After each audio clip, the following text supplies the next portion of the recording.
මෙන්න අපේ රට ගොඩ දාන්න පුළුවන් සුපිරි බිස්නස්. මේ තැඹිලි පොඩි. මේකින් කොකනට් නේ. තැඹිලි වගේම කුරක්කම් කිතුල් වලින් හදපු නිෂ්පාදන රසක්ම මෙතන තියෙනවා. මේක කුරක්කන් මේක මොනවාද? මේක කිතුල්. මේ වගේ පුංචි පුංචි ව්‍යාපාර දකින තැන ඒවා ෂෙයා කරන්න. ඒවා ෂෙයා කරන එකෙන් අලුත් ව්‍යාපාරික අවස්ථා බිහි වෙලා ඒගොල්ලන්ට ව්‍යාපාරය දියුණු කරන්න ලැබෙනවා. එකෙන් අපේ රටට ලොකු විදේශ විනිමයක් ලබා ගන්න පුළුවන් වෙනවා වගේම ඒ පොඩි ව්‍යාපාර වලට දියුණුවෙන් දියුණුවටපත් වෙන්න හැකියාවක් ලැබෙනවා. ඉතින් මේ වගේ දේවල් අපි හැකිතරම් ෂෙයා කරලා ඒගොල්ලන්ට උපරිම සහයෝගයක් දෙමු දියුණු වෙන්න.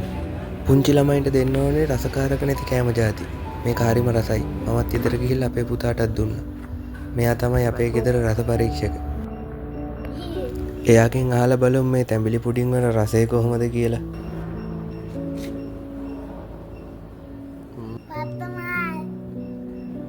මේ වගේ සුළු පරිමාණ ව්‍යාපාර දියුණුවෙන් දියුණුවටපත් වෙන්න ඔයාගේ එක ෂෙයා එකක් හොඳටම ප්‍රමාණවත් වෙන්න පුළුවන්.